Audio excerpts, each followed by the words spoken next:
नमस्कार, आपके साथ मैं हूं विद्यानाथ झा और मेरे साथ अनुराग हैं। बिहार में लैंडस्लाइड विक्ट्री इस वक्त एनडीए के लिए और सारे जितने भी अभी तक के रिकॉर्ड थे वो सभी टूटते हुए नजर आ रहे हैं। 2010 का रिकॉर्ड टूटता हुआ नजर आ रहा है अनुराग, बिल्कुल, क्योंकि 206 प्लस एनडीए इस बार। दूसरी तरफ आरजेडी जो सत्ता में आने और सरकार बनाने का दावा पेश कर रही थी, वो आरजेडी इस वक्त ये देख रही है कि क्या नेता विपक्ष की कुर्सी भी मिल पाएगी कि नहीं मिल पाएगी, क्योंकि 225 सीटें चाहिए कम से कम उसके लिए। उससे अभी नीचे आरजेडी चली गई है। महागठबंधन का हाल तो यह है कि 85 माइनस में है। सिर्फ 28 सीटों पर इस वक्त रुझान और नतीजों में आगे दिखाई दे रही है। ये अब बहुत देर नहीं लगेंगे जब आंकड़े पूरी तरीके से स्पष्ट हो जाएंगे, लेकिन अभी तक स्थिति यही है। बड़ी खबर है अनुराग, बताइए क्या खबर है। और सबसे बड़ा अपडेट इस वक्त का ये कि राघोपुर से तेजस्वी यादव जो महागठबंधन के पोस्टर बॉय थे, शुरुआत में कांग्रेस पार्टी एक्सेप्ट नहीं कर रही थी कि ये मुख्यमंत्री का चेहरा होंगे, बाद में खुलकर ये घोषित किया कि यही मुख्यमंत्री का चेहरा होंगे। राघोपुर से इस वक्त खबर ये आ रही है कि बीजेपी आगे है और तेजस्वी यादव पीछे चल रहे हैं। बिल्कुल, ये बहुत बड़ा सेटबैक मतलब हो सकता एक तो देखिए कि सरकार सत्ता में से दूर, दूसरा नेता विपक्ष की कुर्सी से दूर, और अपनी सीट भी तेजस्वी बचा पाएंगे कि नहीं बचा पाएंगे। ये लालू परिवार का गढ़ रहा है ये सीट जी, लेकिन यहीं से राबड़ी देवी हारी हुई हैं। बिल्कुल। तो एक बड़ी खबर और बता देते हैं, अमित शाह से मिलने के लिए बीजेपी अध्यक्ष जेपी नड्डा पहुंचे हैं। बीएल संतोष भी जेपी नड्डा के साथ इस वक्त मौजूद हैं। अब बिहार में एनडीए की प्रचंड जीत के बाद मिलने के लिए पहुंचे हैं। जाहिर सी बात है कि अब प्लानिंग हो रही होगी कि शाम को बीजेपी दफ्तर में जब प्रधानमंत्री नरेंद्र मोदी पहुंचेंगे तो वहां पर लोगों को कैसे संबोधित किया जाना है, क्या करना है आगे, उस पर बात हो रही होगी अनुराग, मुझे लग रहा है। बिल्कुल, और अब इसे इस तौर पर भी कह सकते हैं कि नंबर्स में रुझान बीजेपी के फेवर में। दूसरी तरफ नंबर्स में जब जीत होगी तो बीजेपी का रुझान कैसा होगा और आने वाले वक्त में कार्यकर्ताओं के सामने कैसे मैसेज दिया जाएगा, इस पर बातचीत हो रही है। इस बीच बड़ी खबर आपको बता दें, बिहार में नई सरकार चुनने के लिए वोटों की गिनती जारी है। मतगणना के रुझानों में एनडीए सरकार की जबरदस्त वापसी होती हुई दिख रही है। नीतीश के नेतृत्व में एनडीए की बढ़त 207 के पार, और जैसा कि विद्या आपने भी बताया कि ये इससे पहले इतनी बड़ी बढ़त या इतनी बड़ी लैंडस्लाइड विक्ट्री बिहार में नहीं देखने को। एक और इतिहास जो रचने जा रहा है बिहार। सूबे के सबसे लंबे वक्त तक मुख्यमंत्री नीतीश कुमार रहे। नीतीश कुमार अपने कार्यकाल को आगे बढ़ाने के लिए तैयार हैं। रुझानों में बम्पर प्रदर्शन से बीजेपी और जेडीयू दफ्तर में ढोल नगाड़ों की जो तस्वीर हम दिखा रहे हैं आपको, खुशी से नाच रहे हैं, गा रहे हैं, देखिए होली खेल रहे हैं, रंग गुलाल एक दूसरे को लगा रहे हैं, आतिशबाजी हो रही है, कहीं मिठाई बांट रहे हैं लोग। और दूसरी तरफ महागठबंधन के खेमे में मायूसी है, क्योंकि बड़ी उम्मीदों के साथ महागठबंधन की तरफ से इस बार चुनाव लड़ा जा रहा था। 20 साल कोई पार्टी, कोई गठबंधन, कोई मुख्यमंत्री सत्ता में हो, कोई व्यक्ति सत्ता में हो, मुख्यमंत्री पद पर काबिज हो, तो जाहिर सी बात है एंटी इनकम्बेंसी की भी बात होती है, लोग नाराज होते हैं और उसका फायदा विपक्ष को मिलता है। लेकिन महागठबंधन को उसका फायदा मिलने की जगह ऐसा लग रहा है कि जबरदस्त नुकसान हुआ है और महागठबंधन को 50 का आंकड़ा पार करना भी मुश्किल लग रहा है। और अब विद्या, चूंकि आप खुद ग्राउंड पर रहे तो आपने ये देखा कि कितना कड़ा मुकाबला माना जा रहा था, लेकिन वो कड़ा मुकाबला सिर्फ बातों तक सीमित था, क्योंकि अगर अब जुबानी तौर पर देखें तो उस जंग में कोई पीछे नहीं था। और विद्या, आप चूंकि सोशल मीडिया खुद भी यूज करते हैं, आपने देखा होगा कि कैसे वो मीम या फिर कैसे वो तस्वीरें भी सामने आ रही थी जिसमें तेजस्वी यादव ने ये डेट अनाउंस कर दी थी कि वो कब वो मुख्यमंत्री पद की शपथ लेने जा रहे हैं। और एआई से बाकायदा वीडियो भी उनके समर्थकों ने अपलोड करना शुरू कर दिया था कि वो शपथ ग्रहण कर रहे हैं। लेकिन इस वक्त जो जश्न की तस्वीरें सामने आ रही है वो एनडीए के जश्न की तस्वीरें सामने आई, जो 10 तस्वीरें हमने आपको दिखाई। और ये देखिए, ये मोटा मोटा अभी जो रुझान और आंकड़े जो दिखाई दे रहे हैं, यानी कि नतीजे जो हैं वो दिखाई दे रहे हैं। 208 सीट पर एनडीए, 28 सीट पर महागठबंधन, जनसुराज 0, क्योंकि जनसुराज का जनाधारी मुझे लगता है कि अभी मुकम्मल नहीं है। इसलिए प्रशांत किशोर याद आ रहे, वो कह रहे हैं अगर मेरी 100 से कम सीट, अगर मुझे 100 से ज्यादा भी सीटें आ जाएं और अगर मैं सरकार भी बना लूंगा, फिर भी अगर 123 से ज्यादा सीटें नहीं रही तो वो मेरे लिए जीत मायने नहीं रहा। बिल्कुल, और उन्होंने ये भी कहा था कि अर्श पर या फर्श पर, तो जनता ने उन्हें बताया कि अभी आप कहां हैं। ये अभी जो आंकड़े हैं वो बता रहे हैं अन्य पर 7। देखिए, बड़ी एक और खबर आ रही है तेजस्वी यादव की राघोपुर सीट से। बड़ी खबर है, तेजस्वी यादव फिलहाल 400 वोट से पीछे चल रहे हैं और बहुत देर से पीछे चल रहा है। ऐसा नहीं है कि इसी राउंड में पीछे चल रहे हैं, बहुत देर से पीछे चल रहे हैं। और अगर आप किसी पार्टी के प्रमुख होते हुए जब आप मुख्यमंत्री का दावा ठोक रहे थे कि मैं मुख्यमंत्री बनूंगा और बिहार का हर व्यक्ति मेरे साथ मुख्यमंत्री होगा, और आपकी जीत अगर इतनी छोटी होती है तो आप सोचिए कि आपकी पार्टी, आपका नेतृत्व जो नेतृत्व आप अपनी पार्टी को दे रहे हैं, या आप जो वादे कर रहे थे उसको बिहार की जनता ने कैसे सुना, कैसे लिया, और रिप्लाई में आपको क्या कुछ दिया है? बीजेपी के सतीश कुमार इस वक्त बढ़त बनाए हुए हैं, लालू परिवार के गढ़ में बीजेपी आगे चल रही है। और इसे इस तौर पर भी देखना चाहिए विद्या की, क्योंकि ये कॉन्स्टिट्यूएंसी रही है तेजस्वी यादव, तो जब आपके वायदों पर पूरे बिहार की जनता, छोड़िए आपकी कॉन्स्टिट्यूएंसी की जनता, पूरा भरोसा नहीं कर पा रही है, जहां आपको इतने राउंड की गिनती के बाद मात्र 400 वोटों पे आपको बढ़त मिल रही है, तो ये बहुत सारे सवाल खड़े करता है। हमारे साथ दो मेहमान हैं, आरती टीकू सीनियर जर्नलिस्ट हमारे साथ हैं, यूसुफ अंसारी जी सीनियर जर्नलिस्ट हमारे साथ हैं। आप दोनों का बहुत बहुत स्वागत है। लेकिन उससे पहले जरा एक और खबर आ रही है, क्योंकि खबरों की बम्बार्डिंग हो रही है इस वक्त, लगातार कुछ ना कुछ नया अपडेट आ रहे हैं मैडम, तो मैं वापस आपके पास आऊं, लेकिन उससे पहले खबर बता देते हैं। बिहार में जीत पर यूपी के डिप्टी सीएम ने बड़ा बयान दिया है। पीएम मोदी के प्रति विश्वास की जीत है ये केशव प्रसाद मौर्य, क्योंकि इन्होंने बड़े लंबे वक्त तक बिहार में कैंपेनिंग की थी, वहां पर वो मौजूद थे। प्रचंड जीत के लिए बिहार की जनता का शुक्रिया। राहुल और तेजस्वी के अहंकार को जनता ने तोड़ दिया है। मुझे लग रहा है कि उनके अहंकार को तोड़ा है, कि उनके वादों को तोड़ा है, कि उन्होंने जो सपने दिखाए उसको तोड़ दिया है, या उन्होंने जो सपने देखे उसको तोड़ दिया है, परिवारवाद की पार्टी को तोड़ दिया है, या खारिज कर दिया है पूरी तरीके से। बिहार की जनता ने इन पार्टियों को जो महागठबंधन में है, वो एक बड़ा सवाल है। आरती जी, आपको क्या लग रहा है कि बिहार की जनता ने ये इतना बड़ा मैंडेट अगर दिया है एनडीए को, और बीजेपी का तो देख लीजिए 101 सीट पर चुनाव लड़ी है बीजेपी, और 96 सीट पर, अभी जो आंकड़े बता रहे 96 सीट पर, या तो आगे हैं या फिर कुछ सीटें जीत ली हैं। लगता है गलती से जो कुछ सीटें नहीं जीती है वो गलती से हो गई है। ये तो हो सकता है वो भी बदल जाए, क्योंकि अभी तो काउंटिंग चली रही है। बिल्कुल। लेकिन ये बहुत क्लियर है कि बिहार की जनता नीतीश की लीडरशिप और प्राइम मिनिस्टर मोदी की लीडरशिप में अपना विश्वास दिखा रही है। और कई लंबे अरसे तक जो जाति की बात होती थी बिहार में, कि जाति पे वोट बढ़ता है और जाति को देख के वोट मिलता है, वो भी बिहार की जनता ने, बिहार के वोटर ने आज पहली बार रद्द कर दिया, वो खारिज कर दिया है। कहीं ना कहीं इसमें डेवलपमेंट कंटिन्यू करेंगे। एक बार जरा केशव प्रसाद मौर्य क्या कह रहे हैं, हमारे सहयोगी ने उनसे बात की है, जरा सुन लेते हैं, उसके बाद आपके पास लाऊंगा।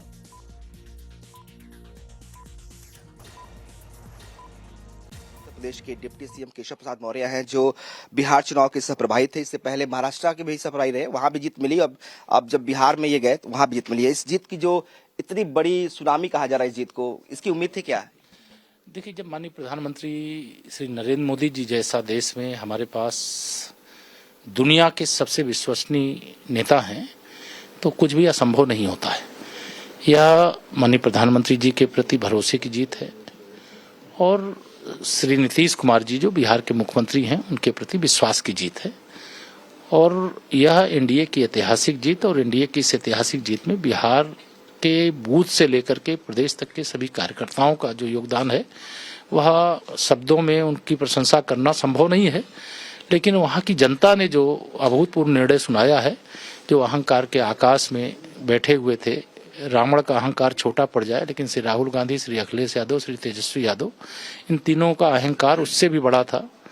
ऐसी भाषा बोलते थे कि 14 को मतगणना होगी, 18 को शपथ ग्रहण करेंगे, वादा करिए तो बिहार के हर परिवार को एक सरकारी नौकरी देंगे। जैसे इन्होंने फर्जी वादा शुरू किया, अहंकारपूर्ण बयान देना शुरू किया माननीय प्रधानमंत्री जी के प्रति और उनकी माता जी के प्रति, अब शब्दों का प्रयोग इन लोगों के मंच से हुआ। और छठ मैया का महापर्व जो बिहार के अंदर होता है, उस छठ पर्व को श्री राहुल गांधी ने ड्रामा कहा। तो जब विनाश काले विपरीत बुद्धि, जब मनुष्य के ऊपर नाश छाना होता है तो विवेक पहले मर जाता है। तो वही हाल इन तीनों की तिकड़ी का हुआ, और भाजपा का जो गठबंधन एनडीए है उसे ऐतिहासिक सफलता मिली। मैं बिहार की जनता को प्रणाम करता हूं। उत्तर प्रदेश के उप मुख्यमंत्री केशव प्रसाद मौर्य को आप सुन रहे थे, और उन्होंने निशाना साधना शुरू कर दिया, क्योंकि नंबर्स बीजेपी के फेवर में इस वक्त हैं। और यूसुफ अंसारी जी, यही नंबर्स वजह है कि इस तरह से बीजेपी अब निशाना साधना शुरू कर चुकी है कांग्रेस पार्टी और आरजेडी पर। वो कह रही है अहंकार हारा है, क्योंकि इससे पहले तेजस्वी यादव या उनके सपोर्टर्स खुलकर ये कह रहे थे। तेजस्वी यादव ने अनाउंस कर दिया था कि किस तारीख को वो शपथ लेंगे और किसको किसको जेल के पीछे भिजवाएंगे, ये भी बोल दिया था उन्होंने। नहीं, ये बात तो सही है जो केशव प्रसाद मौर्य भी बोल रहे थे, उसमें उन्होंने कुछ गलत तो बोला नहीं है। अहंकार तो कांग्रेस के नेताओं में और आरजेडी के नेताओं में दिख ही रहा था। जिस तरह तेजस्वी यादव बिहेव कर रहे थे, वो ये मान के चल रहे थे कि साहब मैं अगली बार मुख्यमंत्री बन रहा हूँ, और इसीलिए उन्होंने तमाम तरह की वो घोषणाएं भी की हैं। तो इसे अहंकार नहीं कहेंगे तो क्या कहेंगे, इसे अहंकार तो है ही है। दूसरी बात यह है कि कांग्रेस और आरजेडी दोनों पार्टियां ज़मीनी हकीकत को भांपने में पूरी तरह नाकाम रहीं। कांग्रेस के बारे में मैं बिल्कुल साफ कहूँगा, जिस दिन कांग्रेस के राहुल गांधी ने 7 अगस्त को प्रेस कॉन्फ्रेंस की थी, मैंने उसी दिन कहा था, ये मुद्दा निकला था वोट चोर गद्दी छोड़। मैंने कहा था, उसी दिन भी कहा था कि ये मुद्दा चौकीदार चोर है से भी ज़्यादा डिजास्टर साबित होगा कांग्रेस के लिए। मुझे लग रहा है कि तमाम तरह के दावपेच जो विपक्षी पार्टियों ने चलने की कोशिश की, वो सब उल्टा उन्हीं को लग गया और रिवर्स हो गया वो। और जनता, बिहार की जनता ने इस बार एक और फैसला दिया है। सिर्फ ये नतीजे नहीं है, बिहार की जनता ने यह भी बताया है इस बार कि अगर आप झूठे वादे करेंगे, फर्जी बातें करेंगे, बरगलाने की कोशिश करेंगे, आप सिर्फ झूठ के दम पर चुनाव लड़ना चाहेंगे, तो आपकी स्थिति क्या हो सकती है। एक और बड़ी खबर बता देते हैं, अनुराग, नीतीश कुमार से मिलने के लिए संजय झा पहुंच गए। बिल्कुल, मंत्री अशोक चौधरी भी नीतीश से मिलने पहुंच गए हैं। सीएम आवास पर तीनों नेताओं की बैठक हो रही है और जो सूत्र बता रहे विद्या वो ये कि बीजेपी की ओर से हरी झंडी है कि मुख्यमंत्री नीतीश कुमार ही होने जा रहे हैं। और ऐसे में अपने नेताओं के साथ नीतीश की बैठक, मंत्री अशोक चौधरी नीतीश से मिलने पहुंचे। सीएम आवास पर तीनों की बैठक हो रही है और इस पर भी पूरा प्रोपेगेंडा चलाने की कोशिश की गई थी। मुझे लगता है कि आरती जी बताएंगी। आरती जी, इस पर भी पूरा प्रोपेगेंडा विपक्ष की तरफ से चलाने की कोशिश हुई थी कि भाई नीतीश कुमार का सिर्फ ये लोग नाम ले रहे हैं, मुख्यमंत्री बनाएंगे नहीं। उनकी तबीयत को लेकर तमाम तरह के सवाल उठाए गए, बयानबाजी की गई कि नीतीश कुमार पर मत जाइएगा, नीतीश कुमार को मुख्यमंत्री बनाने वाले नहीं है। अभी जो सब कुछ दिखाई दे रहा है, बीजेपी बड़ी पार्टी हो गई है, सिंगल लार्जेस्ट पार्टी बिहार में, लेकिन उसके बावजूद किसी नेता की तरफ से या कहीं से कोई सूत्रों के हवाले से भी ये जानकारी नहीं मिल रही है कि नीतीश कुमार मुख्यमंत्री नहीं होंगे। देखिए, मुझे लगता है कहीं ना कहीं ऑपोजिशन ने खुद मदद की है बीजेपी और जेडीयू को जिताने में, क्योंकि इस तरह का जिस तरह का क्लेम बनाया कि Nitish Kumar chief minister face नहीं है, उनको नहीं बनाया जाएगा, उनको छोड़ दिया जाएगा। और दूसरा क्लेम भी किया कि नीतीश कुमार रिलायबल नहीं है, नीतीश कुमार अस्वस्थ है, वो बहुत सीनाइल हो चुके हैं।